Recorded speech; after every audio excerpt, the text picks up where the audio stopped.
Me llamo Sergio Morales. Nací en un pequeño pueblo de Guanajuato, entre cerros polvorientos y calles de piedra que parecen no llevar a ninguna parte.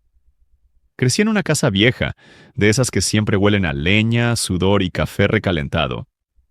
Ahí viví con mi padre, mi madrastra y mis dos hermanastros, Ramiro y Lucía. Sí, madrastra, porque mi madre murió cuando yo tenía apenas 7 años, y mi padre no tardó mucho en volverse a casar. Y mira, te voy a decir algo.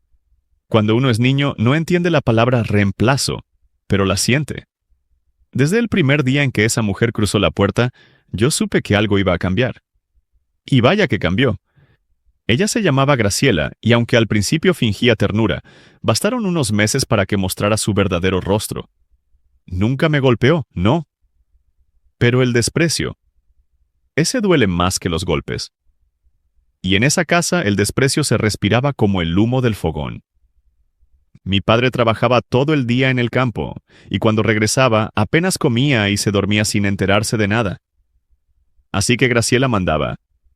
Y sus hijos, Ramiro y Lucía, aprendieron rápido a seguirle el juego.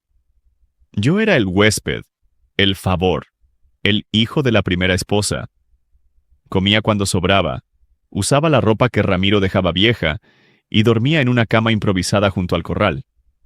Pero aún así, intentaba no quejarme, porque creía que si aguantaba lo suficiente, algún día mi padre se daría cuenta. Pero nunca lo hizo. A veces, en las noches frías, me quedaba viendo el techo de lámina y me preguntaba si mi madre me estaría viendo desde algún lado.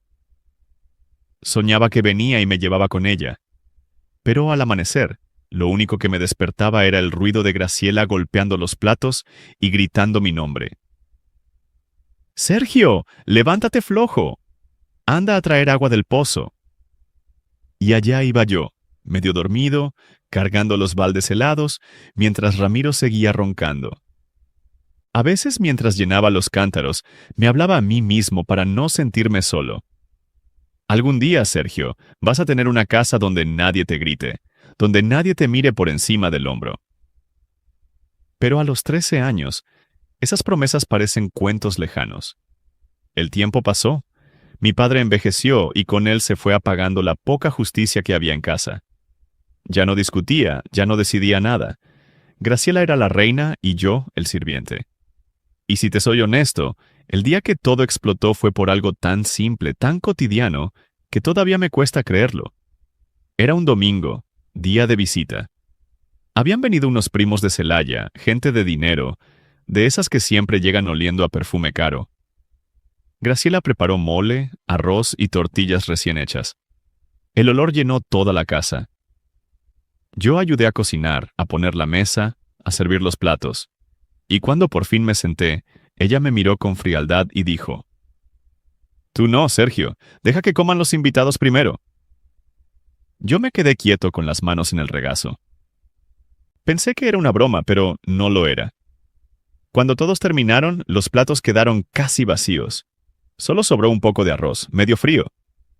Lo serví en un cuenco y me senté en la esquina. Ramiro se rió. «Mira, mamá, el gato también come». Lucía soltó una carcajada. Y Graciela, sin mirarme, dijo: «No hables con él mientras come, se acostumbra». Ese día algo se quebró dentro de mí. No lloré. Solo sentí una calma rara, como si una voz me dijera: «Recuerda este momento, Sergio. No lo olvides nunca». ¿Tú alguna vez has sentido algo así? Esa mezcla entre tristeza y fuego en el pecho, como si algo en ti muriera pero otra cosa naciera al mismo tiempo. Porque eso sentí yo. Y te juro que esa noche no dormí. Me quedé mirando el techo, escuchando cómo el viento movía las láminas, y me prometí que algún día volvería a esa casa. Pero no como un sirviente. Volvería como alguien a quien ellos tendrían que mirar desde abajo. A los 16 años me fui del pueblo. No tenía dinero, ni estudios, ni nadie que me ayudara. Solo un costal con 2 mudas de ropa y una foto vieja de mi madre. Tomé el primer camión que pasaba rumbo a León, y así empezó mi verdadera vida. Trabajé en lo que fuera: lavé coches, vendí tacos, dormí en parques, hasta que un día conocí a don Gilberto, un mecánico que tenía un taller en las afueras. Me dio trabajo y un techo. No sé si fue suerte o destino, pero ese hombre se convirtió en lo más parecido a un padre que tuve. Me enseñó no solo a arreglar motores, sino también a entender a la gente. Mira, muchacho, me decía, los hombres no se miden por lo que comen, sino por lo que son capaces de perdonar o de recordar. Y yo le respondía con una sonrisa amarga, porque en el fondo sabía que mi historia no había terminado. Pasaron los años, aprendí el oficio, junté dinero, abrí mi propio taller. Y cuando la vida por fin me sonrió, me enteré de que mi padre había muerto. No sentí tristeza, sentí vacío. Y una sola pregunta me rondó la cabeza. ¿Seguirán viviendo ahí? No lo pensé mucho. Cerré el taller por un mes y regresé al pueblo. El camino estaba igual, los nopales, las piedras, el aire seco. Solo yo había cambiado. Ya no era el niño al que humillaban. Ahora era un hombre con mirada firme y manos que sabían construir o destruir. Cuando llegué, la casa seguía de pie. Más vieja, más gris, pero seguía. Graciela estaba en la puerta con un rebozo desteñido y la mirada cansada. Ramiro se había casado y vivía en la ciudad. Lucía, según supe, seguía en el pueblo cuidando a la madre. ¿Sergio?, dijo Graciela con un hilo de voz. Sí, señora. Ni siquiera la llamé mamá. Me miró de arriba abajo como si no creyera que era yo. ¿Te ves? Cambiado. El hambre enseña, le respondí. Entré sin pedir permiso. Cada rincón me devolvía un recuerdo. La mesa donde no me dejaron comer. La silla donde mi padre dormía. El fogón donde cocinaba mi madre antes de morir. Todo igual. Todo congelado en el tiempo. Lucía salió del cuarto sorprendida. «¡No puede ser! ¡Sergio!». Me abrazó, aunque se notaba que lo hacía más por costumbre que por cariño. Yo le devolví el gesto fingiendo también. Era parte del teatro que estaba por empezar. Durante los días siguientes me quedé en el pueblo. Les dije que tenía un buen trabajo en León, que solo venía de visita. Graciela parecía nerviosa cada vez que hablábamos, como si temiera algo. Y con razón, porque yo no había vuelto para saludar. Había vuelto para ajustar cuentas. Pero no te imagines una venganza de sangre o golpes. No. La mía sería más lenta, más fina. De esas que no dejan heridas en la piel, sino en el alma. Y aquí te voy a hacer una pregunta. ¿Tú que estás escuchando esto? ¿Tú qué harías si la gente que te negó un plato de comida ahora dependiera de ti para comer? ¿Los perdonarías? ¿O los harías pasar por lo mismo? Piénsalo. Porque lo que hice yo no fue fácil. Y así empezó mi plan. No se trataba solo de dinero o de orgullo. Era algo más profundo. Era demostrarles que el que despreciaron era el único capaz de salvarlos. Y créeme, el destino me dio la oportunidad. Volví al pueblo y me puse a observar con paciencia de carpintero. Las cosas no cambian de la noche a la mañana, pero sí se decantan. La verdad sale a flote como la grasa en la sopa. Pronto supe que la vida les había cobrado intereses que ellos no previeron. Ramiro, el mayor, había perdido su trabajo en la ciudad. Las piezas del taller que había abierto no se vendían como antes y su esposa gastaba más de lo que entraba. Lucía, que soñaba con abrir una boutique en la carretera, había tenido mala suerte. El préstamo que pidió la dejó con deudas y con proveedores exigiendo pagos que ella no podía cubrir. Y Graciela, la señora que me había negado aquel plato, había enfermarse de artritis. Ya no podía caminar largas distancias ni cargar bultos como antes. En el pueblo se empezó a escuchar que la casa, la misma que guardaba mi infancia, requería reparación urgente. Un día de lluvia, la gotera dejó en evidencia vigas podridas. El techo, si no se reparaba, terminaría por ceder. Lo que oí me dio una mezcla de satisfacción y pena. Satisfacción porque, de alguna forma, El universo colocaba las piezas donde yo necesitaba. Pena porque veía el descuido que ellos habían sembrado durante años.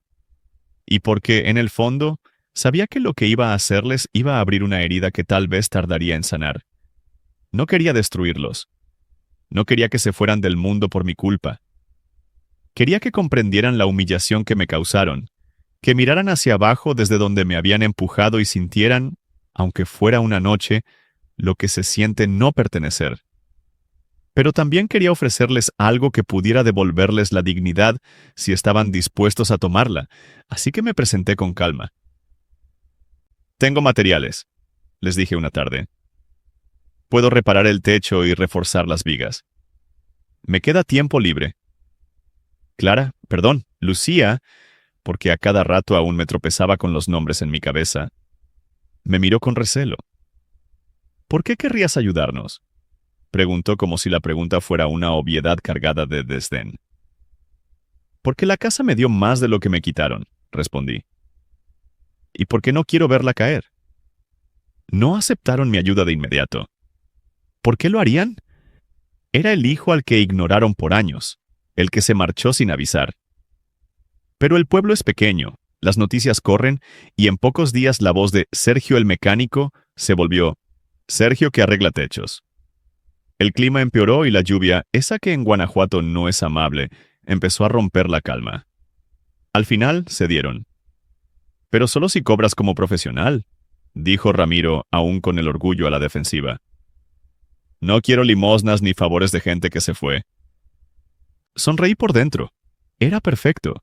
Quería que pagaran por lo que consumían. Así, cada clavo tendría un precio y un recuerdo.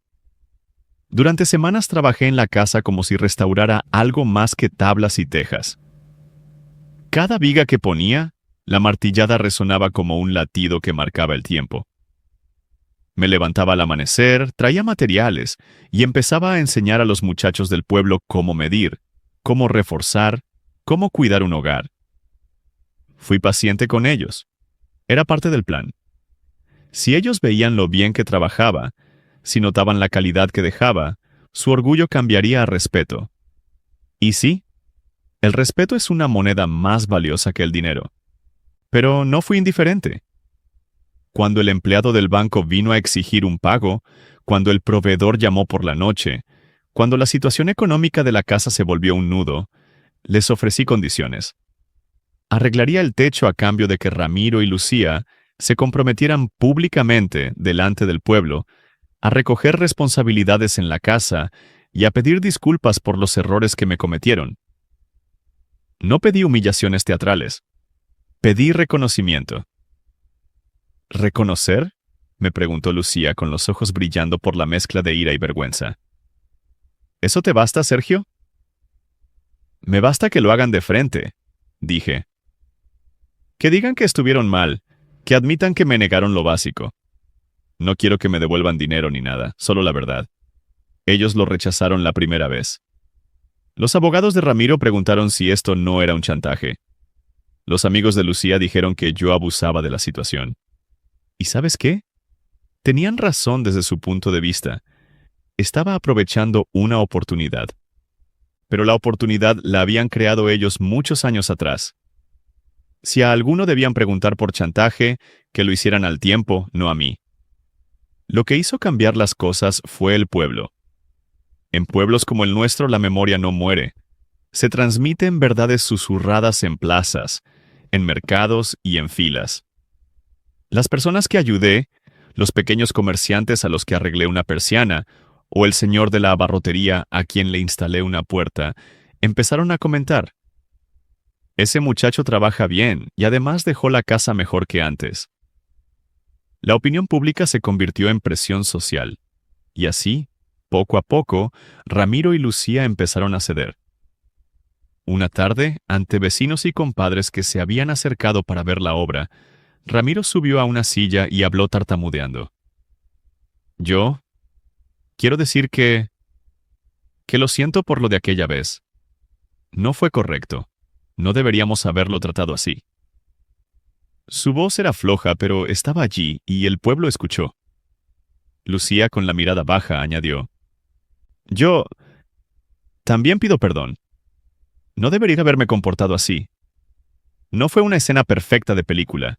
Sus palabras parecían más por obligación que por convicción. Pero dijeron lo que me pedí. Lo dijeron en público. Y al ver eso, sentí una descarga extraña. Ni euforia ni reposo absoluto, sino una apertura. La herida no sanó de inmediato, pero por primera vez sentí que mis recuerdos tenían eco. Con el tiempo, el trabajo me dio más que la satisfacción de la reparación.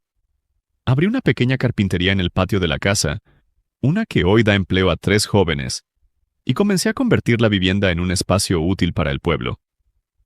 En la tarde, colocábamos mesas para quien necesitara. En la mañana, los niños venían a aprender a tallar madera. En la noche, algunos mayores jugaban a las cartas en la sombra de la cortina. Yo había querido que la casa volviera a ser hogar, pero con un sentido nuevo. Hogar compartido, hogar con dignidad. Entretanto, mi relación con la familia se tejía a medias. No me hice amigo íntimo de Ramiro. No fuimos a tomarnos chelas nocturnas. Pero hubo cenas más calmadas. Él venía a ver la obra, a traer herramientas que olvidaba, a dejar billetes que, aunque me ofrecía, yo muchas veces rechazaba como pago completo. Lucía aprendió a pedir disculpas con menos aspavientos, y Graciela, la que me negó ese plato, comenzó a llamarme por mi nombre de vez en cuando, con una voz que no estaba segura todavía si era de gratitud o de culpa. ¿Sabes lo que descubrí en esos meses?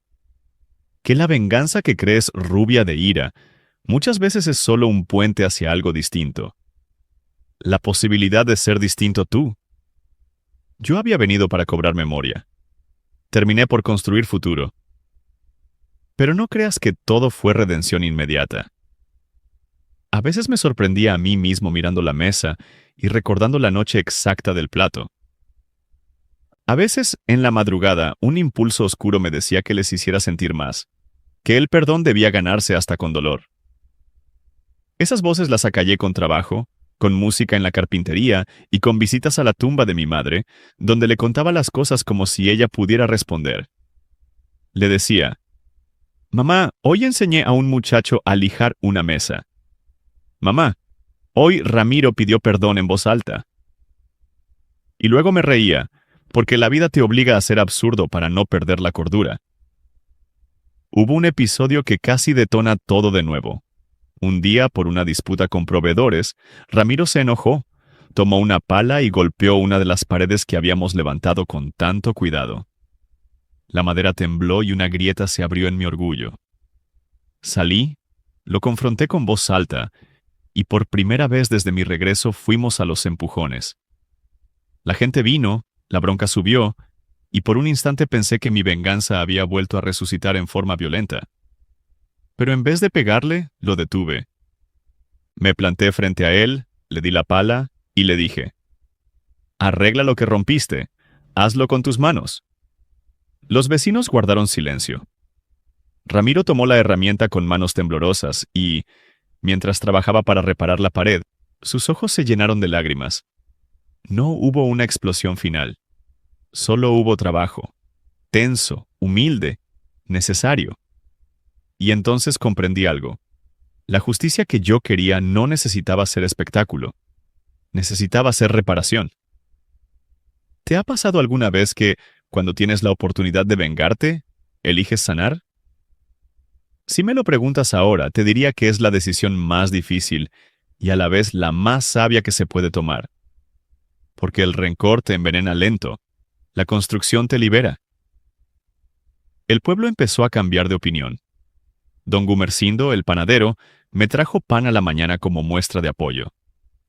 La maestra del primario pidió si podía dar talleres en la carpintería para los alumnos. Poco a poco, la casa dejó de ser solo la residencia donde me negaron algo, y pasó a ser un lugar donde la gente comía, se formaba y vivía dignamente. Y ellos, mi familia, fueron parte de ese cambio. No porque me lo exigiera, sino porque vieron el bien que traía y, de tanto verlo, empezaron a reflexionar. A veces, cuando Lucía venía temprano y me ayudaba a lijar una mesa, me miraba con otra expresión. Menos orgullo, más aceptación. Y una noche, mientras terminábamos un trabajo, Ella me dijo muy bajito: «Perdóname por todo. No necesité más». La venganza que imaginé desde el techo del dolor tomó una forma que jamás pensé. No era un ajuste de cuentas con cadena. Era una vida que les mostraba la diferencia entre ser humano y ser indiferente. Con el tiempo, el aire en la casa se volvió más liviano. El olor a madera nueva reemplazó el moho viejo y hasta los perros del barrio dejaron de ladrar cuando entraba. Pero no era paz total. Era esa calma tensa que se instala antes de una tormenta pequeña. Sabía que algo más tenía que pasar, algo que terminara de limpiar lo que quedaba entre nosotros. Una tarde llegó una camioneta al taller. Era Ramiro, con el rostro tenso y la mirada cansada. Traía a su hijo de 14 años, un muchacho flaco y callado. «Necesita aprender», me dijo sin rodeos. «No quiero que repita mis errores. Enséñale lo que sabes». El pedido me tomó por sorpresa. No era una disculpa, pero lo era de otra forma. Estaba reconociendo que en mí había algo digno de aprender. Acepté. El chico empezó a venir cada mañana. Lijaba, medía, preguntaba poco, escuchaba mucho, y en sus gestos veía al niño que yo había sido. Cada vez que le servía un plato de comida al mediodía, sentía que cerraba una grieta antigua. Lucía también cambió. Se convirtió en mi socia en silencio. Compraba telas, pintaba tablas, ayudaba a vender lo que fabricábamos. Una vez, mientras contábamos las ganancias, me miró con una mezcla de alivio y ternura. «¿Sabes?», me dijo. «Antes pensaba que eras la sombra de esta casa. Ahora creo que eras su cimiento». No respondí. A veces el silencio dice más que 1000 palabras. Pero Graciela seguía siendo un muro. Veía todo desde su mecedora, con los ojos velados por la enfermedad y por los años de orgullo. No hablaba de aquel pasado, ni lo negaba ni lo aceptaba.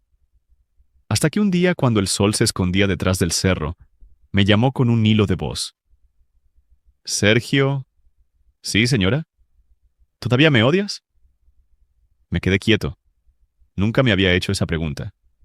Había planeado mi vida entera alrededor de una ofensa, pero jamás había nombrado el odio. Me senté frente a ella. «No sé si odio sea la palabra», le dije. Lo que sentí fue hambre, y el hambre enseña a no odiar, enseña a esperar. Ella asintió despacio, con la mirada perdida. «Tu madre me pidió que te cuidara cuando murió». Las palabras se me clavaron como clavos. «¿Y por qué no lo hiciste?», pregunté. «Porque te tenía envidia, no supe qué decir». «Eras el recuerdo de lo que nunca iba a ser mío», continuó. «Tu padre te miraba y veía a ella, y yo no podía soportarlo». Esa confesión me desarmó. La venganza, que durante años había sido mi armadura, se agrietó en un segundo. No la perdoné en ese instante, pero entendí algo. Todos cargábamos hambre, solo que de cosas distintas. Tú que estás oyendo esto, dime, ¿alguna vez te diste cuenta de que la gente que te hace daño lo hace porque también tiene hambre de algo? De amor, de reconocimiento, de paz. No los justifico, pero a veces entender no es lo mismo que perdonar. Y a veces entender es más duro. Pasaron los meses. Graciela murió una mañana fría, sin ruido. La enterramos en el pequeño cementerio junto a mi padre. No hubo discursos ni llantos exagerados, solo un silencio largo y sincero. Esa noche me quedé solo en el taller. Encendí una vela y pensé en todo lo que había pasado. En el niño que fui, en el hombre que regresó, en la casa que se cayó y volvió a levantarse. Y comprendí que la venganza no había sido destruir, sino reconstruir lo que ellos no supieron cuidar. Los años siguieron su curso. El taller creció, los jóvenes del pueblo aprendieron el oficio y algunos abrieron sus propios locales. Ramiro se hizo cargo de los pedidos grandes. Lucía coordinaba las ventas y el hijo de Ramiro, aquel adolescente tímido, se convirtió en un artesano hábil. A veces lo veía trabajar y me sorprendía el detalle con que medía cada tabla, como si en cada corte buscara precisión y respeto. Le servía café y me decía: «Tío, algún día quiero tener una casa como esta». Y yo pensaba: Que la tengas, pero que no te la ganes por rencor, sino por trabajo. Una noche mientras cerraba el taller, un recuerdo me sacudió. La cena de aquel domingo, el plato vacío, la risa de Ramiro, la voz de Graciela. Todo volvió de golpe, como si el pasado respirara detrás de mí. Tomé un plato de barro, serví arroz, mole y una tortilla recién calentada. Lo puse en el centro de la mesa, solo, y me senté frente a él. No era para comer, era para cerrar el círculo. Comí despacio, con calma, y en cada bocado sentí que algo se disolvía dentro de mí. No quedaba rencor, ni tristeza, solo la certeza de que la vida me había devuelto lo que me quitó, pero transformado. Y tú, que has escuchado mi historia completa, piensa en esto. A veces la justicia no llega en forma de castigo, sino de aprendizaje. Y cuando uno comprende eso, el corazón por fin descansa. Así termina mi historia. Si te quedaste hasta el final, te lo agradezco de corazón. Cada historia como esta tiene un pedazo de todos nosotros. Y si te gustó, si te hizo pensar o te tocó, aunque sea un poco, te invito a suscribirte al canal. Porque aquí seguimos contando lo que nadie se atreve a decir en voz alta, que el amor y el dolor, cuando se mezclan, también pueden construir un hogar.